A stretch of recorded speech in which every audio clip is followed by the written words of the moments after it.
Morning to all, welcome to learn global study. चलो आज हम क्या देखेंगे? आज हम बायोलॉजी के बारे में देखेंगे। बायोलॉजी के नाम सुनते ही आप लोग के मन में इतना डर आता होगा कि कितना हार्ड सब्जेक्ट है, सुनते ही मन में डर बैठ जाता है। नहीं नहीं, बायोलॉजी मुझसे नहीं होगा, लेकिन ऐसा नहीं है। बायोलॉजी को हम इतना इंटरेस्टिंग तरीके से पढ़ाएंगे आप लोगों को कि आप लोग का फेवरेट सब्जेक्ट बन जाएगा। आप लोग सोचेंगे, बोलोगे कि नहीं सबसे अच्छा सब्जेक्ट कौन सा है, तो बायोलॉजी है। ठीक, आज हम बायोलॉजी के बारे में जानते हैं। चलो ठीक है, बायोलॉजी कहाँ से आया है, ठीक है, इसका जनक कौन है, कितने वर्गों में बांटा गया है, ठीक है, इसके बारे में आज हम पढ़ेंगे। ठीक है, पढ़ने से पहले एक सारी शुरुआत हम करते हैं। दुनिया में हर चीज पढ़ाई है। दुनिया में हर एक मिनट, दुनिया में हर चीज पढ़ाई है। दुनिया में हर चीज पढ़ाई है। कोई अपना है तो वो सिर्फ पढ़ाई है, वो सिर्फ पढ़ाई है। क्या है? सिर्फ पढ़ाई। ठीक, रियल बात है कि नहीं? रियल है ना? बिल्कुल डन। चलो आ जाए क्लास में, देखो चलो देखो साइंस। साइंस में क्या आता है? बायोलॉजी। बायोलॉजी, बायोलॉजी की हिंदी क्या होता है? जीव विज्ञान। क्या होता है? जीव विज्ञान।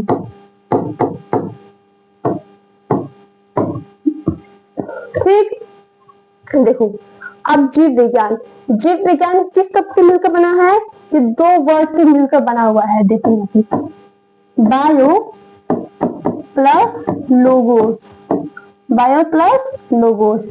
बायो का मतलब क्या होता है? जीवित, जीवित। और लोगोस का मतलब अध्ययन, अध्ययन। ठीक, जीवित का मतलब देखो, जीवित में, जीवित इंग्लिश में क्या बोलते हैं? लिविंग। क्या बोलते हैं? लिविंग। ठीक, अध्ययन को स्टडी, अध्ययन को स्टडी। बायो किन दो शब्दों से मिलकर बना हुआ है? Bio plus logos. बायो का मतलब जीवित और लोगोस का मतलब अध्ययन। जीवित मतलब लिविंग, अध्ययन का मतलब स्टडी। ठीक, इतना समझ में आया? अब देखो, ये जो बायोलॉजी जो है, वर्ड जो है, कहाँ से आया है? कहीं ना कहीं से आया है, लेकिन कहाँ से आया है? तो ये आया हुआ है ग्रीक, ग्रीक लैंग्वेज का वर्ड है ये, ग्रीक लैंग्वेज, ग्रीक लैंग्वेज का ये वर्ड है। क्या? बायोलॉजी। ठीक, इतना समझ में आया? अब बायोलॉजी कहते किसको है? देखो यहाँ पे हम पढ़ रहे हैं, बायो का मतलब जीवित, लोगोस का मतलब अध्ययन। जीवित चीजों के बारे में पढ़ते हैं, जीवित, जीवित का अध्ययन, जीवित चीजों के बारे में हम अध्ययन करते हैं, इसको हम बायोलॉजी बोलते हैं। ठीक है, देखो बायोलॉजी विज्ञान की वो शाखा है जिसमें सजीवों का अध्ययन किया जाता है, उसको हम बायोलॉजी बोलते हैं। विज्ञान की वो शाखा है जिसमें हम सजीवों का अध्ययन करते हैं, उसको हम बायोलॉजी बोलते हैं। ठीक, स्टडी ऑफ लिविंग। ठीक है, स्टडी ऑफ लिविंग, जो जीवित चीजों का हम अध्ययन करते हैं उसको हम बायोलॉजी बोलते हैं। ठीक, आगे देखें, आप देखो बायोलॉजी को,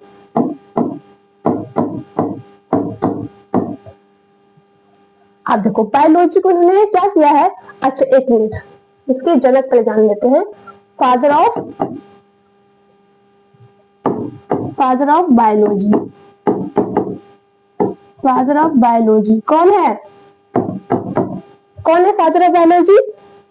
बताओ, फादर ऑफ बायोलॉजी कौन है? एरिस्टोटल।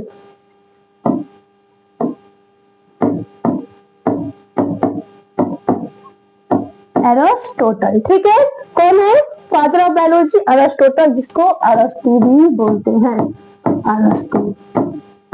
ठीक, आप देखो, अब आगे देखें। अब इन्होंने देखा कि बायोलॉजी में जीवित मतलब कि इन्होंने देखा कि कुछ जीवित है, अब कुछ बोल रहे हैं, कुछ चल फिर रहे हैं, कुछ जल चल फिर बिल्कुल भी नहीं रहे हैं। तो इन्होंने क्या किया कि चलो हम इसको दो वर्गों में बांट देते हैं ताकि हमको पता चले, ताकि ये सब मिटा हुआ रहे। ऐसे तो बिचर बिचर रहेगा, कोई बोल रहा है, ठीक है, कोई चुपचाप है। इन्होंने क्या किया, हमको बोलने वाले को अलग छांट देते हैं, और चुपचाप जो है शांति से है, जो चल फिर नहीं सकते, उसको हम अलग छांट देते हैं। ठीक है, इन्होंने क्या किया, बायोलॉजी को दो वर्गों में बांट दिया। पहला बना दिया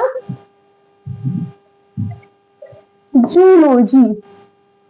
जूलॉजी, आप देखो जू, जू का मतलब जानवर। जू देखो, जू में कौन रहता है, जानवर रहता है। ठीक है, जानवर रहता है तो आप समझ जाओगे जू का मतलब जानवर। इसमें जू में कौन रहता है, जानवर रहता है, तो आप खुद समझ गए होगे इसमें जानवर रहता होगा। ठीक है, इसमें होगा जंतु विज्ञान। जंतु विज्ञान, इसमें एनिमल्स के बारे में पढ़ेंगे, इसलिए इसको जूलॉजी बोला गया है। ठीक है, study of animal, study of animal. ठीक है, जंतु के बारे में अध्ययन। ठीक है, आप देखो एक जूलॉजी हो गया, दूसरा होगा बोटनी। दूसरा क्या हो गया, बोटनी। बोटनी का मतलब क्या होता है, पादप विज्ञान। पादप विज्ञान, पादप विज्ञान। आप देखो इसमें हम किसके बारे में पढ़ेंगे, जब देखो पादप विज्ञान में कौन कौन आते हैं, पेड़ पौधे। पेड़ पौधे बोल सकते हैं, चल फिर सकते हैं, नहीं चल सकते हैं। ठीक है, इसलिए इन्होंने क्या किया, इसको बोटनी में डाल दिया। इसमें स्टडी किसका करेंगे, study of plants, study of plants. ठीक है, इसमें हम स्टडी किसके बारे में करेंगे, किसके बारे में अध्ययन करेंगे, पादप के बारे में। ठीक, आप देखो यहाँ पे, आप देखो इसके जनक कौन है, फादर ऑफ जूलॉजी।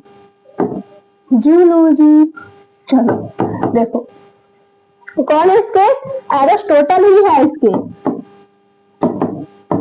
एरिस्टोटल ही है इसके। ठीक, इसको अरस्तु भी बोलते हैं।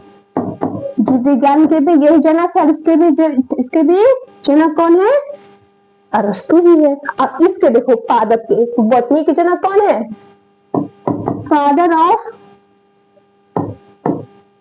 क्या होगा, फादर ऑफ बॉटनी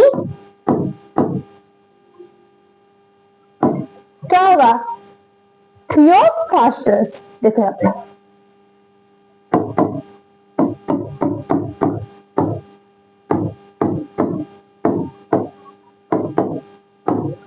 थियोफ्रास्टस। ठीक, यहाँ पे ऐसे तो आएगा ना, फ्रास्टस, थियोफ्रास्टस। ठीक, आप देखो फादर ऑफ बॉटनी कौन है, थियोफ्रास्टस है। इसके कौन है, फादर ऑफ जूलॉजी, एरिस्टोटल, अरस्तु। ठीक है, आप देखो इसमें हम किसके बारे में जाने हैं, बॉटनी में पादप पेड़ पौधे के बारे में। ठीक है, और इसमें जंतु एनिमल्स के बारे में पढ़ाई करेंगे, इसीलिए इसको हम लोग जूलॉजी के नाम से जानते हैं। इतना समझ में आया कि नहीं आया, आ गया समझ में, कितना सिंपल भाषा में आप लोगों को बता दिए है कि नहीं बता दिए, बता दिए हैं। आप देखो यहाँ पे इसका जो है जूलॉजी है, इसका एक बुक होगा। देखो बुक कौन सा है इसका, देख लेते हैं आज।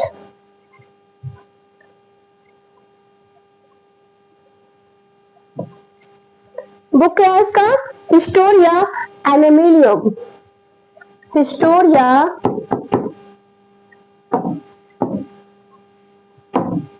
हिस्टोरिया हिस्टोरिया हिस्टोरी का नहीं, हिस्टोरिया, हिस्टोरिया क्या होगा, एनिमलियम, एनिमलियम।